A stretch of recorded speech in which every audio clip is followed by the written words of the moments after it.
guys? It is Kyra MYI and I'm back again with another video. So you guys, I do not want to even hold the good news in, and I'm pretty sure you'll probably see it either in the title or the thumbnail, but I just wanted to let you guys know that I have officially passed my RMA exam and I am no longer technically a student. I am a registered medical assistant. Yay! So as of right now, I'm waiting for my certificate to come in the mail, and then obviously graduation won't be until later after I complete my externship. But as far as being registered, I am registered. And next up is going to be me taking my phlebotomy exam to become a certified phlebotomist. So make sure you guys leave me some positive vibes in the comments down below. But yeah, let's just get right to this video and tell you guys all about the test and what I did to prepare. Okay, you guys, so I do want to start off by saying officially I kind of only had like 4 weeks to study for this test. And the test, I knew it was going to be anywhere between 210 and 235 questions, but I wasn't exactly sure which version I was going to get. So the reason why I say I had 4 weeks to prepare is because before I switched over to my externship / study prep for the RMA class, excuse me. Yeah, I kind of feel like I gotta sneeze, but I don't want to because every time you sneeze, somebody think you got corona. Okay, so anyway, my teacher for that course, she brought us 3 huge packets, and each of the package I think had 235 questions in them, and it was just over various things that could pop up on the exam for us to start working on. And that was within the week of my last class, the last week of my last class. And then after that, once I actually started the study prep externship class, there was only 3 weeks of class before we had to take the exam, which I don't think anybody was really aware of how soon we were going to be taking the exam. Like, I assumed we would do our whole externship first and then take the exam afterwards, but no, she was like, no, I want you guys to be certified before you go out to your externship sites, so that way you won't have any issues and whatnot. So it was kind of just like a crash course, and I was very confused because originally I did not know how to study for this test, being that it was going to be so big. And honestly, my experience with huge kind of like standardized tests, I never really do well, and this has been like a thing with me since elementary school. You know how they make you take standardized tests in school. I feel like I've never really done well. Even like when I graduated high school, I did not do that well on the ACT, and you guys already know a bunch of stuff with me in college. I'll make a separate video about that later. So this is my first time in a long time taking like a huge standardized type of test, and I knew that it was very important for me to pass this test because I'm like, I just did all this school, I learned all this stuff, I've been doing this for weeks, I have to pass this test. So what I did was I went ahead and made me a study plan. I'll probably do it up close for you guys to see this, and I wrote down what I wanted to study and how much time I wanted to dedicate. Now, I will say that everybody studies for this exam differently, and I did have some classmates who made like Quizlets. I personally didn't use Quizlet at all because one thing I didn't want to do was focus too much on the questions and not the concepts. And I feel like that really helped me pass this exam because the questions was nothing like the practice test that I took. I didn't know a lot of the answers, but I still passed. I just guess I'm a really good guesser, and because I understand concepts and ooh, it's a fly.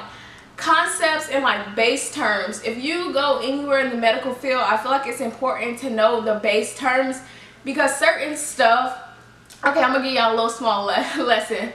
So like the word nepher, or it's not a word, what do you call it? Like the prefix nepher, it means kidney. So let's say I got a question, something about like the urinary system or something, and then the answers, I didn't know the answers, but I saw something that had like nepher in it or something. I know like, okay, the kidneys, all that stuff is close together, urine, all that type of stuff. So I would just be able to put it together that that was the answer. Even if I really honestly didn't know the answer, I knew the concept.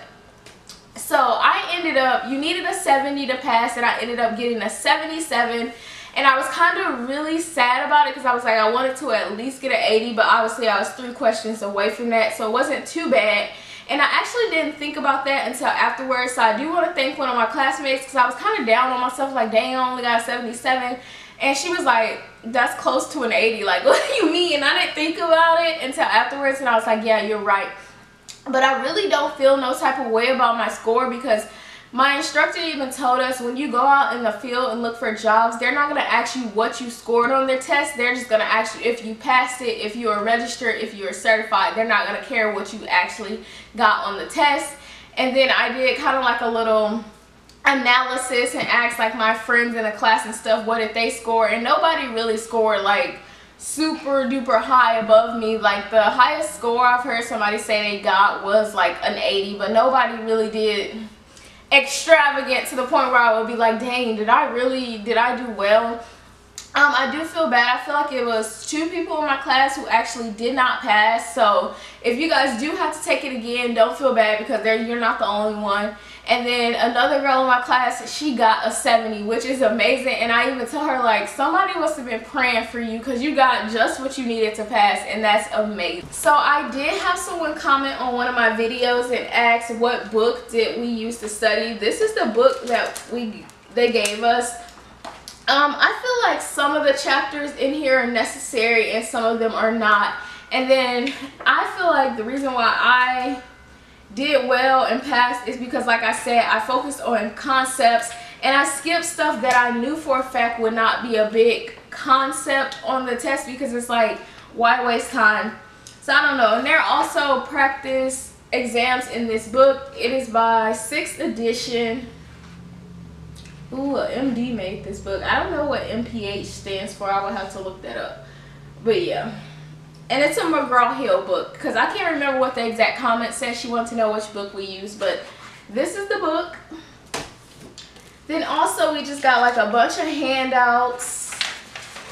The heart. The heart is something that I still need to work on. And even though technically I'm done with like classwork and I'm just moving on to full clinicals and going on to my externship, I am still going to do some personal stuff to learn on my own and go through my books again, just because I'm going to let the cat out the bag in this video. I do plan on going to nursing school. Becoming a medical assistant has really inspired me to realize I need to keep going on with my education, and that I can do it, and that I am smart enough. So I am planning on going to nursing school, but I don't know exactly where. But I know I want to be back in school by January. Already obviously missed August semester about to start, but I'm still finishing up this program, so I kind of wanted to focus on one thing at a time. But January I plan on going to nursing school.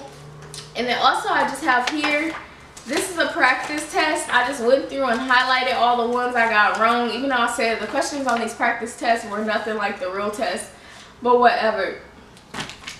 So yeah, I just wanted to come and share the good news with you guys and let you know that I'm so thankful for you guys watching this journey with me as I became a medical assistant. I am still going to be vlogging. I will try and vlog my externship. The only problem with that is obviously in a medical office I'm not going to be bringing a huge camera, and if you guys don't know, my phone has not been working, so I kind of just have a temporary phone that I wouldn't really be able to record on. So I'm going to try to do the best I can for externship, but I really don't see myself being able to get a bunch of footage because I do have this big huge DSLR. Well, I have a vlogging camera. I do. I guess I can start back using it. I just haven't used it in so long, but yeah. So I do want to thank you guys for rocking with me, like I said, and all the positive thoughts and prayers. And I will see you guys in my next video. And if you want me to do a more in-depth about the RMA test, you guys can leave questions down below what you wanted to know. And I will be sure to include it in my